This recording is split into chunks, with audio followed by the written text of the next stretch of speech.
মধ্যপ্রাচ্যের উত্তেজনা নতুন এক রূপ নিচ্ছে। কাতারে হামাস নেতাদের উপর হামলার পর ইসরায়েল আবার হুঁশিয়ারি দিচ্ছে, যেখানে থাকুন না কেন হামাসের শীর্ষ নেতাদের জন্য কোনো নিরাপত্তা থাকবে না। বেনিয়ামিন নেতানিয়াহু জেরুজালেমে মার্কিন পররাষ্ট্রমন্ত্রী মার্কো রুবিওর সঙ্গে এক সংবাদ সম্মেলনে বলেন, প্রতিটা দেশেরই নিজেদের সীমার বাইরে গিয়ে আত্মরক্ষার অধিকার আছে। এই স্পষ্ট বার্তা শুধু হামাসকেই নয়, পুরো আন্তর্জাতিক মঞ্চকেই সতর্ক করছে।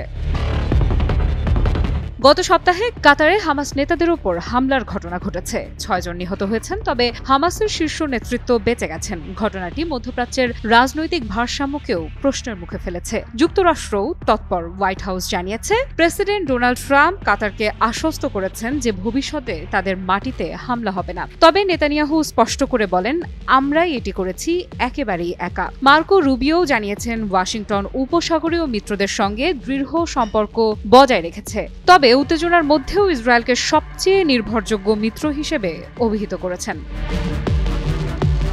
আরব নেতারা কাতারের প্রতি সংহতি প্রকাশ করেছেন। কাতারের প্রধানমন্ত্রী আন্তর্জাতিক সম্প্রদায়ের প্রতি আহ্বান জানিয়েছেন, দ্বৈত মানসিকতা পরিহার করে ইসরায়েলকে শাস্তি দিতে হবে। নেতানিয়াহু ও রুবিওর বৈঠকে গাজার পরিস্থিতি ছিল আলোচনার কেন্দ্রবিন্দুতে। ইসরায়েলি সেনারা গাজার আবাসিক ভবন ধ্বংস অব্যাহত রেখেছে এবং পশ্চিমাঞ্চলে স্থল অভিযানের প্রস্তুতিও নিচ্ছে। সেনারা ইতোমধ্যে দক্ষিণের দিকে সরতে বাসিন্দাদের নির্দেশ দিয়েছে।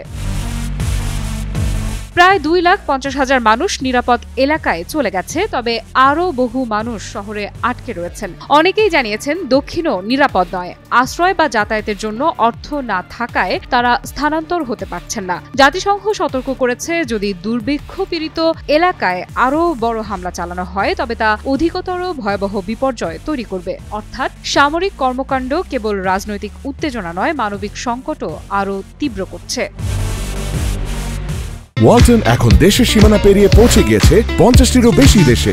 ওয়ালটন, ঘরে ঘরে বিশ্বজুড়ে। এই পরিস্থিতি আবারও প্রমাণ করে, ইসরায়েলের হামলা শুধু ফিলিস্তিনকে নয়, পুরো মধ্যপ্রাচ্যের রাজনৈতিক ভারসাম্যকেই হুমকির মুখে ফেলেছে। আন্তর্জাতিক সম্প্রদায়ের দৃষ্টি এখন কাতার, যুক্তরাষ্ট্র, আরব দেশগুলো এবং ইসরায়েলের ওপর। নেতানিয়াহুর হুঁশিয়ারি শুধুমাত্র ভবিষ্যতের সামরিক পরিকল্পনার ইঙ্গিত নয়, এটি মধ্যপ্রাচ্যের শক্তি, কূটনীতি এবং মানবিক ঝুঁকির এক জটিল চিত্র তুলে ধরছে। আফরিদা ইফরাত, নিউজ 24।